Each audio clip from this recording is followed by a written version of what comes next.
బిడ్డల స్వేదం ఉంది, మా రక్తం ఉంది, మా కష్టం ఉంది. అట్లాంటి మా జిల్లా ఎడారిగా మారి వేలాది మంది వలసలు పోతుంటే తమ పసిపిల్లల్ని తల్లిదండ్రుల దగ్గర, ముసలోళ్ళ దగ్గర, గుడిసెల దగ్గర వదిలి జంటలు జంటలుగా మేస్త్రీల ఎంబడి వలస పోతుంటే వలసలు ఆపాలని ఇవాళ మా ప్రాజెక్టులు పూర్తి చేయాలని ప్రయత్నం చేస్తుంటే మా మీద పగబట్టినవు ఎందుకు చంద్రశేఖరరావు అని నేను అడుగుతున్నా. ఏం అన్యాయం చేసినాం నీకు చంద్రశేఖరరావు? మేము నిన్ను మా పార్లమెంట్ సభ్యుడిగా ఎన్నుకోవడం మేము చేసిన అన్యాయమా? నీ పార్టీకి పోయినసారి 13 సీట్లు ఇవ్వడం మేము చేసిన అన్యాయమా? ఏం అన్యాయం చేసినామని ఇవాళ మా జిల్లాల ప్రాజెక్టులను అంటుకుంటున్నాం.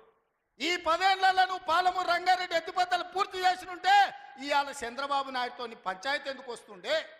ఆనాడు నువ్వు వైఎస్ రాజశేఖర రెడ్డి ముఖ్యమంత్రి ఉన్నప్పుడు ఆనాడు పోతిరెడ్డిపాడు పక్క 4000 క్యూసెక్స్ నుంచి 40,000 క్యూసెక్లకు పెంచింది.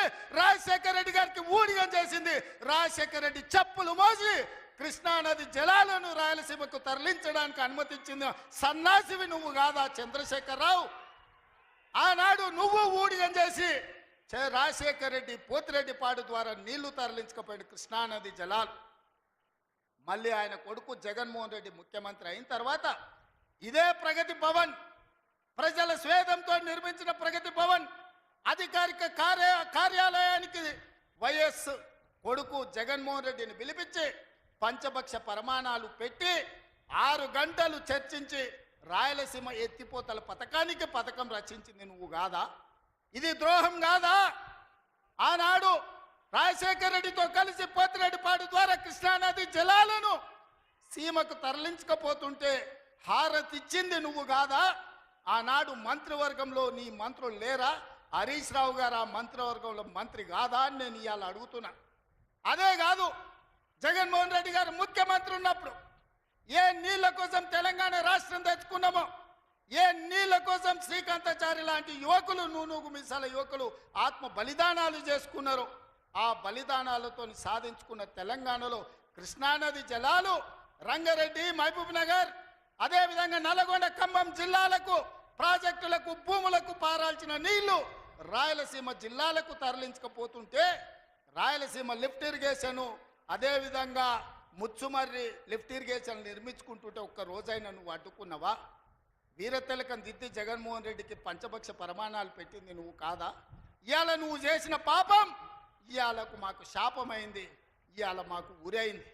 ఇవాళ తొందరలోనే రాయలసీమ లిఫ్ట్ ఇరిగేషన్ పూర్తి అయితే రోజుకు 10 టీఎంసీలు, రోజుకు 10 టీఎంసీలు అంటే ఒక్క నెల రోజులు మనం కళ్ళు మూసుకుంటే 300 టీఎంసీలు శ్రీశైలం మొత్తం తరలించకపోవడానికి, మలుపుకపోవడానికి ఇవాళ పునాదులు వేస్తే ఆంధ్రప్రదేశ్ ప్రభుత్వం వీర తిలకం దిద్ది కాంట్రాక్టర్ దగ్గర కమిషన్ల కోసం కక్కుర్తిపడ్డది నువ్వు కాదా చంద్రశేఖరరావు? ఆనాడు సాగునీటి పారుదల శాఖ మంత్రి హరీష్ రావు కాదా అని నేను అడుగుతున్నా. 5 ఏళ్ళు హరీష్ రావు సాగునీటి పారుదల శాఖ మంత్రి, 5 ఏళ్ళు చంద్రశేఖరరావు గారు సాగునీటి పారుదల శాఖ మంత్రి. మరి నేను ఇవాళ అడుగుతున్నా, పాలమూరు అక్కడనే ఉంది, కల్వకుర్తి అక్కడనే ఉంది, భీమా ఎండిపోయింది, కోయిల్ సాగర్ ఆరిపోయింది, ఈరోజు ఆర్డీఎస్ అట్లనే ఉండిపోయింది. మా ప్రాజెక్టులు ఎందుకు పూర్తి చేయలే? మా పాలమూరు కష్టాలు ఎందుకు తీరవలేదని నేను అడుగుతున్నా. ఈ నీళ్లు మాకు నాగరికతను ఎందుకు తేలే? ఈ నీళ్లు మాకు పసిడి పంటలు ఎందుకు తీయలే? ఈ నీళ్లు మాకెందుకు కన్నీళ్లు మిగిలిచ్చినాయని నేను అడుగుతున్నా. ఈ నీళ్లు మా భూములు ఎడారుగా మారడానికి, ఈ నీళ్లు మా ప్రజలు వేలాదిగా వలసలు పోవడానికే పనికొచ్చినాయి తప్ప మా జీవితాలలో వెలుగులు వచ్చినాయని నేను అడుగుతున్నా. ఈ పాపం నీది కాదా చంద్రశేఖరరావు? ఈ పాపం నీదే కదా? 10 ఏళ్ళు వచ్చిన తెలంగాణ రాష్ట్రంలో 2 లక్షల కోట్ల రూపాయలు సాగునీటి ప్రాజెక్టుల కోసం ఖర్చు పెట్టినావు కదా. 1,00,000 కోట్లు కాళేశ్వరం కట్టినావు, 1,00,000 కోట్లల్లా 1,000 కోట్లు మింగినావు. కట్టిన కాళేశ్వరం కుప్పగూలిపోయింది. ఇంతకంటే దిక్కుమాలిన ప్రాజెక్ట్ ఇంకెక్కడైనా ఉంటుందా అని నేను చంద్రశేఖరరావుని అడుగుతున్నా.